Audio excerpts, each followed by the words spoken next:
saya sangat senang karena mendapatkan ilmu dan pengetahuan yang baru dari masjid ini.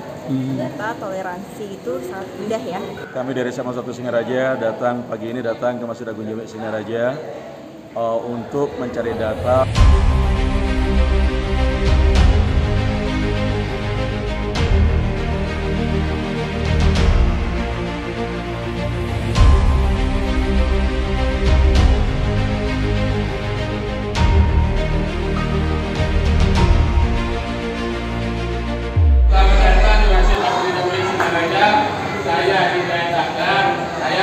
Membantu di sini abang kami Alta Sekbid Dakwah, jadi sekretaris bidang dakwah.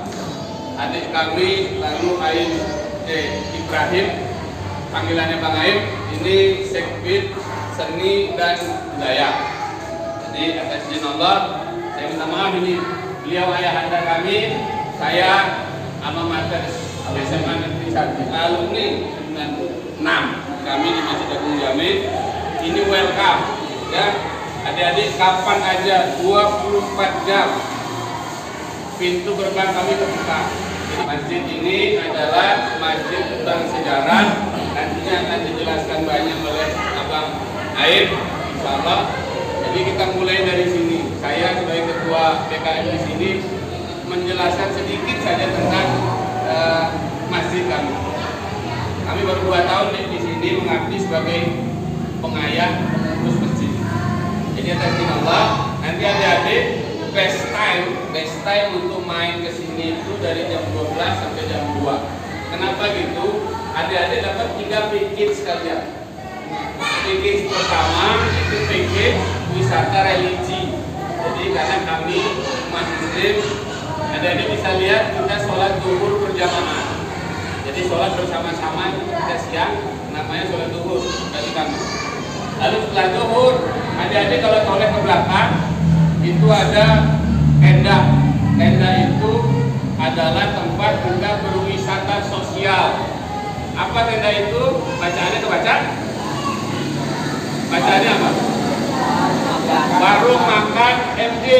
Jadi atas izin Allah, kami baru bisa menyiapkan makan siang sebanyak 200 porsi setiap siang kecuali Jumat. Jadi adik-adik banyak nih kemarin kakak-kakaknya dari Poltek pariwisata apa? Kalau dulu STP sekarang apa namanya? Nah itu ya, kemarin datang kemari. Beberapa tamu-tamu kami juga datang kemari. Nah jadi wisatanya gimana? Adik-adik bisa membantu kami menyiapkan. Jadi ikut menyajikan. Jadi ada yang akan antri makan siang, ada yang menyajikan, sehingga muncul empati yang tinggi bahwa kita bangsa Indonesia ini harus sama-sama. Nah, pun adik-adik juga bisa ikut menikmati. Jadi nggak perlu bawa bekal dari rumah. Oke? Nah itu wisata sosial. Wisata seni budayanya. Nah inilah yang mungkin saat ini cuma bisa dinikmati saat ini. Wisata budaya kami atas izin Allah, masjid kami terpilih menjadi satu-satunya masjid di Bali yang menjadi cagar budaya nasional. Ya. Karena tingginya pendidikan Katolik di Bali, khususnya yang kami tetap pelihara sampai saat ini.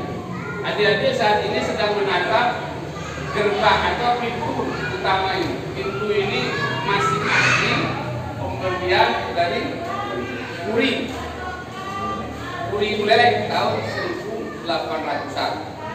Begitu ya.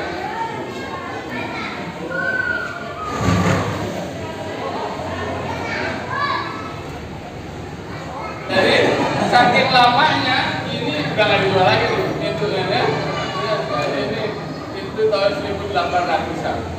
Jadi adik-adik mohon maaf karena adik-adik datangnya ke sini, jadi cuma bisa menikmati wisata budaya. Dan kali ajak lagi Pak Han aja. Mana kurang saya ngelihat Bang Dayat ya. Semua lihat ke sini, kurang lihat Bang Dayat. Jadi datang lagi nanti jam 12 sampai jam 2. Di sholat zuhur, tapi ini wisata sosial. Setelah itu kita bisa budaya. Jadi adik-adik dari kami selamat datang di dipersilahkan kemana saja di dalam masjid ini, dipersilahkan. Tidak ada masalah. Masjid kami sangat terbuka. Adik-adik sudah memulai dengan bersih. Jadi kami memang hantarkan seluruh tamu kami untuk ke toilet dulu agar bersih, segar. Plus yang cowok sudah wangi.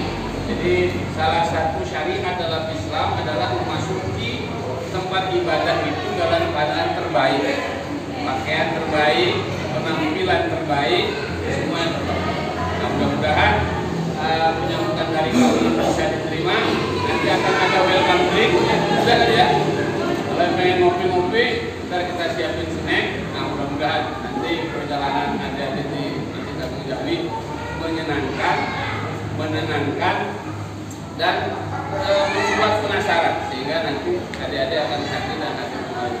Kantor kami ada di sebelah kanan, jadi di sini ada meeting room. Jadi kalau adik-adik pengen bosan misalnya meeting atau nongkrong di ada Starbucks ini ya, di meeting atau di mana, adik-adik telepon kami, Pak, boleh nggak kita pakai sekalian biar ada nuansa lain. Kita pengen ngobrol, kita siapin meeting room tapi kecil, cuma nampung untuk 8 orang.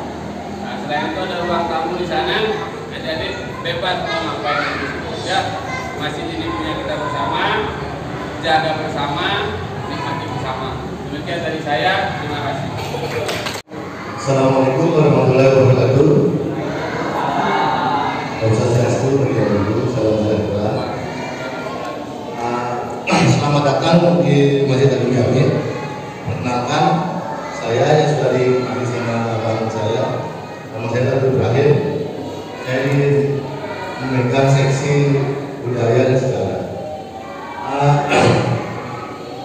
Kita akan meneruskan cerita tentang masjid, sejarah dengan Masjid Jami ini. Pertama,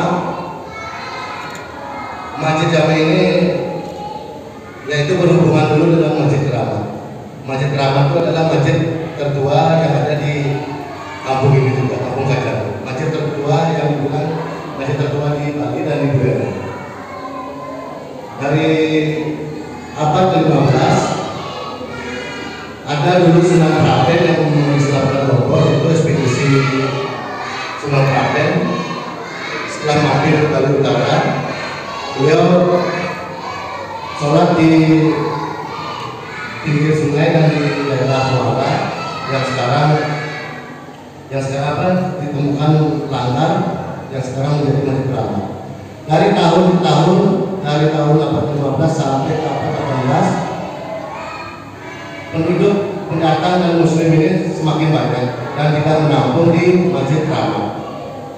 Maka sesepuh yang ada di Kampung Kajanan, Kampung Baru, dan Kampung Bugis meminta kepada raja waktu itu, yaitu Gusti Ngurah Ketepolo, untuk meminta sebidang tanah dan dibangunkan masjid. Dan alhamdulillah raja waktu itu, Raja Bulele Ngurah Bolo, memberikan sebidang tanah 16 ar ini dan dibangunkan masjid.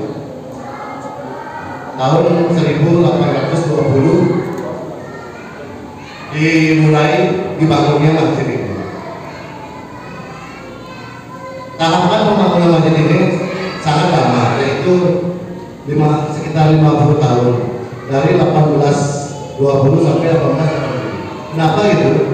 Karena waktu itu di Gusti Ngurah Bolong itu ditangkap sama Belanda dan diasingkan ke Sumatera di daerah Minang, Padang, bersama sesepuh sini yaitu Abdullah Maskiti. Jadi sejarah masjid ini berdiri yaitu sekitar 50 tahun, sangat lama ya. Kalau sekarang bangun masjid 5 tahun. Jadi di sini ada sisi perjuangan juga, karena tokoh-tokoh sini juga ikut istilahnya apa namanya, melawan Belanda bersama raja-raja waktu itu. Jadi adik-adik perlu diketahui, dulu di sini pemukiman orang-orang Bugis di kampung ini di abad ke-15, di abad ke-17 itu ikut membangun budaya ini, yaitu dengan contoh ikut membantu di Ngurah Panji Sakti. Mungkin ada yang tahu aja budaya ini di Panji Sakti? Pernah dengar? Kalau tidak pernah dengar berarti bukan orang budaya. Jadi orang-orang Bugis di sini, orang-orang Muslim di sini itu ikut dalam perang merebut Blambangan, merebut Pasuruan, dan ikut menyerang dulu waktu itu Kerajaan Gianyar. Jadi Bugis itu karena terkenal dengan pelaut sampai ada bahasa apa namanya ini mulai itu. Jadi laksamananya Panji Sakti itu adalah orang-orang Bugis. Nah, kemarin dia revolusi yaitu tahun 1900 kita ikut juga membantu perang Dagu orang sini, yaitu dengan meninggalnya 40 orang Bugis di Benteng Jatinangor. Ada juga pahlawan di sini, yaitu ada pahlawan Anang Ramli yang versinya Buduti dalam bukunya di Anang Ramli, Dr. Sugiarto. Dia ikut merobek bendera Belanda yang biru menjadi merah putih. Nah, itu yang sekarang megang bendera di pelabuhan. Kita lanjut ke sejarah Al-Quran yang menjadi cagar budaya di Bali. Al-Quran ini ditulis oleh, ada di sini kan, Gusti Ngurah Sutelantik. Beliau adalah keturunan ketujuh dari Gusti Ngurah Panji Sakti. Dulu tahun 1800 sekian terjadilah perselisihan di Puri yang mengakibatkan para kerabat Puri itu serta kecil, ada yang ke Kasmunge, ada yang ke Sebe, ada yang ke Bangka di Bangka Serati. Nah, salah satunya ada yang lari ke sini. Beliau masih bocah waktu itu, masih umur 7 atau 10 tahun. Beliau diselamatkan oleh imam Muslim di sini, yaitu Syekh Muhammad Yusuf, asalnya dari Baju. Jadi beliau diangkat menjadi anak dan diangkat juga menjadi murid, yaitu mengaji. Mengaji tahu kan? Yaitu belajar agama di Islam. Jadi saran untuk mengaji kelulusan tanasnya beliau yaitu menulis Al-Quran sampai hafal, sampai hafal seperti ini. Dan alhamdulillah Al-Quran ini sudah diikuti oleh badan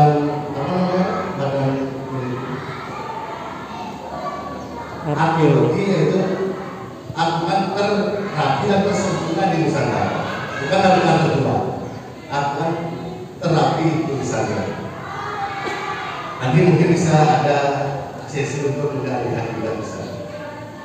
Jadi dari tahun 1810 mungkin jadinya 1820, hampir 10 tahun beliau menulis Al-Quran ini.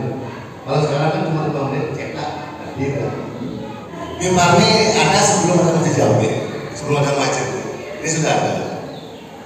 Jadi mimbar ini dibuat serupa dengan Masjid Keramat yang ada di Masjid Keramat.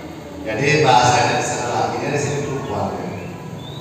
Dan peninggalannya itu di depan pintu masuk dari jalan raya ada pintu gerbang, itu pintu Puri dipindahkan ke sini. Jadi dulu sempat miskomunikasi dengan masyarakat Masjid Keramat itu Puri itu menengahi dengan dikasihnya pintu itu sebagai hadiah dari Puri. Mungkin selama yang besar itu terus ada bentuk sudah ada bentuknya 1820. Sekarang tahun berapa? Berarti udah berapa tahun? Berarti udah. Nah, jadi kami ingin semuanya pasang di mindsetnya, di mindset kita semuanya. apa Quran kuno yang saya buat untuk diri saya 200 tahun? Coba pegang kepala ini. Apa Quran kuno yang akan saya buat untuk diri saya 200 tahun lagi? Paham maksudnya? Paham? Bagus. Nah, jadi adik-adik, dulu Gusti Ketujuh Celak ini nggak pernah berpikir bahwa 200 tahun lagi namanya akan disebut lagi. Masih ada orangnya? Ada makamnya. Tapi adik-adik kalau pengen ke makamnya, kita tunjukin makamnya. Ada. Tapi orangnya sudah mati. Kira-kira nih, coba tolek kiri. Kiri mana? Kiri kanan dulu deh. Tolek kanan.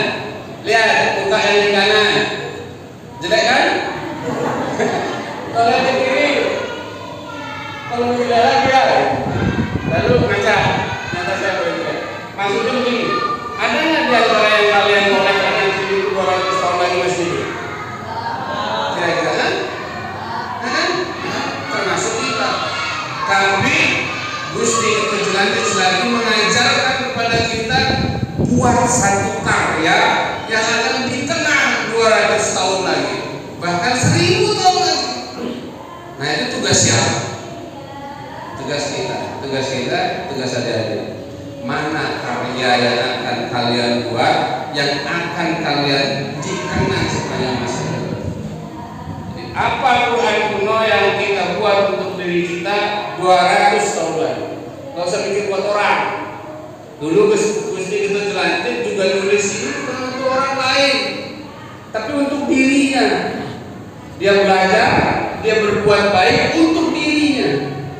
Tapi lalu Tuhan anugerahkan kebaikan kepadanya sehingga 200 tahun kemudian dia dikenal sebagai salah satu orang yang karyanya untuk kita 200 tahun lagi, mudah-mudahan nama adik-adik yang dikenal.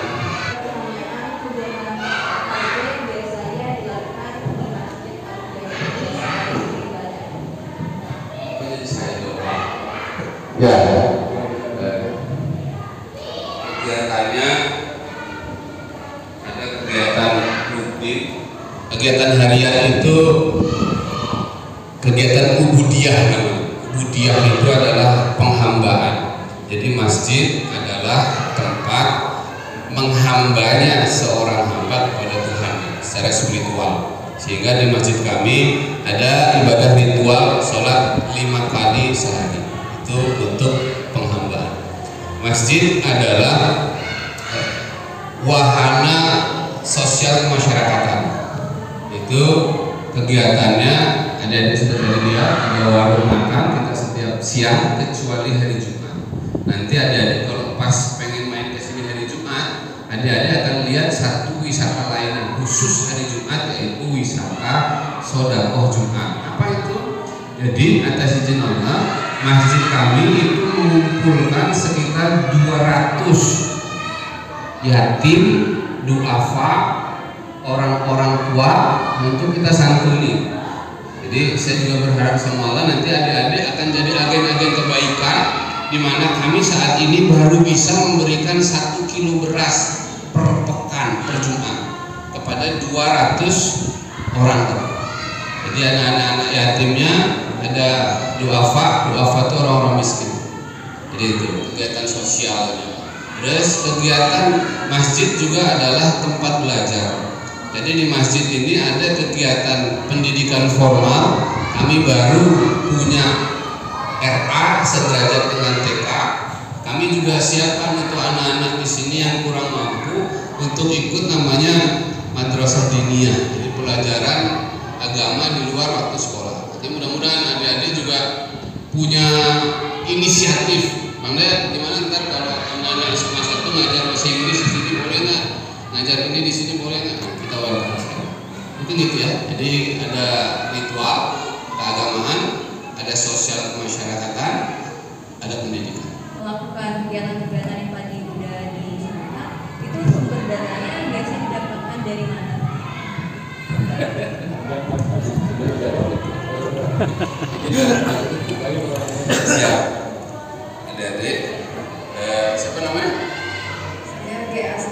GST mewakili semua adik-adik. Salah. Jadi pendanaan itu kita dapat dari banyak kanal-kanal. Kanal pertama adalah Kota Amal. Jadi di sudut-sudut masjidnya ada Kota Amal. Jadi setiap orang yang hadir kemari tidak kita pungut biaya dan bebas memberikan apa saja, berapa saja. Sudah disiapin kota-kota amal. Jadi itu yang pertama. Yang nomor dua, kita sebutnya investor. Kalau di masjid lain atau di yayasan atau di tempat lain itu namanya donatur. Tapi kami di Masjid Agung Jami khusus menyebutnya sebagai investor. Kenapa? Karena setiap hamba Allah yang memberikan uangnya, memberikan hartanya dengan sukarela di jalan Allah, itu pada hakikatnya bukan berdonasi, tetapi berinvestasi. Karena dia akan dibalas di dunia oleh Allah dan akan sempurna balasannya nanti di akhirat. Itu nomor dua. Yang ketiga adalah pemberian dari atau wakaf hasil-hasil usaha masjid. Kami yang dari izin Allah itu termasuk salah satu masjid yang punya beberapa lahan yang dikontrakin. Ada wakaf-wakaf yang harus diproduktifkan. Empat, itu dari pemerintah daerah. Walaupun jumlahnya tidak banyak, tapi pemerintah daerah juga turut serta dalam kegiatan-kegiatan di Masjid Agung Jami Singaraja. Kalau di Islam namanya tasamuh. Tasamuh itu sama semakna dengan toleransi. Sehingga kedekatan umat non muslim dengan masjid, khususnya Masjid Agung Jami, itu sangat-sangat erat. Kami atas izin Allah, nanti ada bisa saksi lihat di dokumentasi kita pernah ke Puri Buleleng. Sebagai ketika kami di awal diamanahi untuk mengurus masjid ini, saya mulainya dari anak yatim. Jadi saya bilang, bohong, masjid ini rumah Tuhan kalau orang-orang di sekitarnya yang yatim, yang miskin nggak dipeduli. Jadi ketika kita mulai dengan anak yatim dan orang miskin. Lalu selanjutnya adalah tetangga. Maka kami berkesempatan untuk main ke Puri Kanginan, Puri Buleleng sana, dan kita serahkan sebilah pedang. Sebilah pedang nanti ada ceritanya. Pedang itu duplikat dari pedangnya Sayyidina Ali radhiyallahu anhu. Itu namanya Zulfikar. Jadi kalau ada nanti browsing pedang Zulfikar. Jadi pedang dengan mata dua begini. Itu kami simbolkan kepada Puri sebagai kekuatan dan kesungguhan warga Muslim Buleleng atau disebutnya Islam Buleleng untuk mengabdi kepada tanah air, menjaga NKRI, menjaga tanah air ini dengan darahnya. Jadi kami umat Islam diajari begitu. Jadi nasionalisme apa? Toleransinya sebagai kita bersama. Nah, jadi setiap kegiatan-kegiatan keagamaan di sini kami juga turut mengundang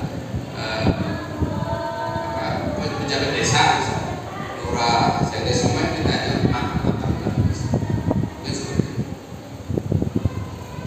Kemudian apa yang membedakan Masjid Agung Jami ini dengan masjid yang ada di tempat lain? Yang jelas ketua BKM yang paling ganteng. Ya, jadi ada di Buleleng satu Buleleng. Nanti kalau ada yang gantengan dari saya, ada dilapor ke saya. Sekarang ya, nanti 10 tahun lagi saya pasti paling jelek.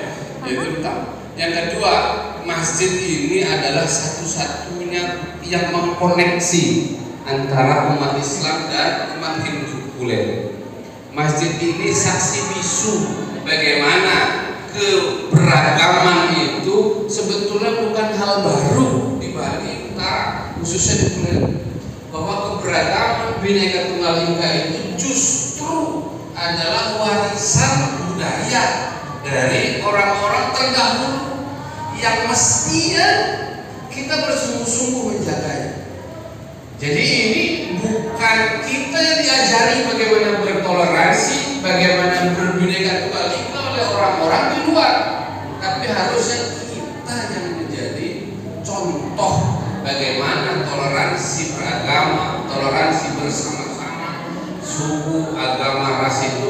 bisa dilebur menjadi sebuah kekuatan yang harmoni. Kunci harmoni. Kalau penasaran bagaimana sih masjid ini merawat peninggalan-peninggalan ini itu sehingga masih bagus, masih terjaga? Ya, kami merawatnya baru 2 tahun. Berarti kalau dari teknisnya mungkin Bang Aim yang akan jelasin, misalnya ada penggunaan lada. Terus kami juga main ke Masjid Agung Demak. Masjid Agung Demak itu peninggalan bersejarahnya lebih tua dan lebih terawat dari kami. Jadi ketika kami main ke sana, kami diajari juga teknik-teknik pembalsaman, ya, pembalsaman. Jadi kita di Hindu sebetulnya sudah di Bali sudah mengenal teknik-teknik merawat jenazah. Nah, mungkin mirip dengan itu. Kalau tekniknya nanti silakan Pak Aimnya. Yang kedua, kami mohon maaf, kami baru 2-3 tahun di sini, sehingga seperti tadi Bang Aimnya bilang, banyak artefak-artefak yang tidak lama itu kami selamatkan. Misalnya di sini dulu ada gantungan kristal tahun 1900, itu kami nggak berhasil. Terus ada bukan keramik namanya, tapi tegel, ya, tahu tegel? Ini lahiran tahun berapa semua? 2000-an ya? Saya nggak kenal tegel. Tegel itu ubin. Kalau adik main-main ke mana di sini tempat nongkrong yang vintage, ada? Vintage nggak tahu juga? Mana aja? Vintage itu yang retro, ya, yang retro. Nanti ada lihat yang retro, misalnya ubin itu ada ubin kotak-kotak, nah itu kami nggak usah. Ini beberapa ada di Masjid Guna. Mudah-mudahan ke depannya artefak-artefak itu bisa kita perbaiki lagi. Sementara ini kita pakai lada, karena lada itu anti ini, merica, itu anti apa namanya, tungau, sama mungkin kamu barus, terus nanti ada di kalau nanti mau pegang itu kita pakai selokan, sehingga kan ini kita kadang-kadang basah mendingan mandi ini biar tidak bersentuhan langsung dengan artefak. Kami penasaran. Jangan penasaran. Struktur bangunan masjidnya ini gimana ya? Struktur bangunannya, kemudian makna-maknanya itu bisa disebut. Adik tanya struktur bangunan ini dipugar sependek yang saya tahu. Ini ruangan dalam ini tahun 57, ya, ada keretakan, ya. Adik perhatikan apa yang ada beda antara tiang depan dan belakang. Aslinya ini masjid 6 tiang yang sama persis, tapi 2 tiang belakang itu patah. Yang mana yang belakang? Nah, makanya itu akhirnya istilah bangunan digip, kemudian dimodel seperti itu. Makanya 2 pilar yang belakang itu berbeda dengan 4 pilar di depan, karena dia pernah patah lalu digip supaya lalu dimodel begitu. Makanya teknik ngegip itu bawahnya harus besar, karena di sana jadi penguatnya. Jadi 4. Nah, terus hebatnya arsitektur lama itu model lengkung yang dilihat di atas pilar belakang. Betul. Ini dulu ada kubah di atasnya, kubah itulah yang roboh. Jadi yang kena pilar belakang roboh, sehingga akhirnya diganti dengan kubah kecil sederhana yang tidak berat. Teras depan yang dilihat itu bangunan baru tahun 71. Nah, bahan sayap kiri kanan.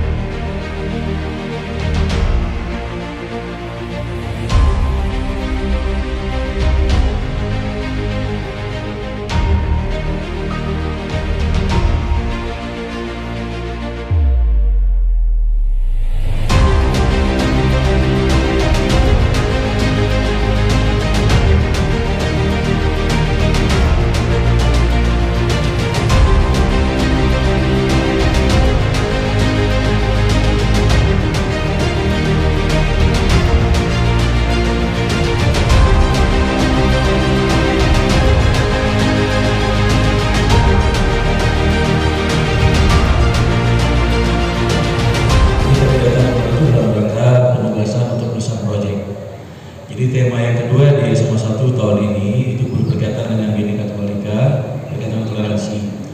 Karena itu kami berbagi kelompok, berbagi kelas, ada yang datang ke pura, ada yang datang ke gereja, ada yang datang ke kelenteng, ada yang datang ke masjid.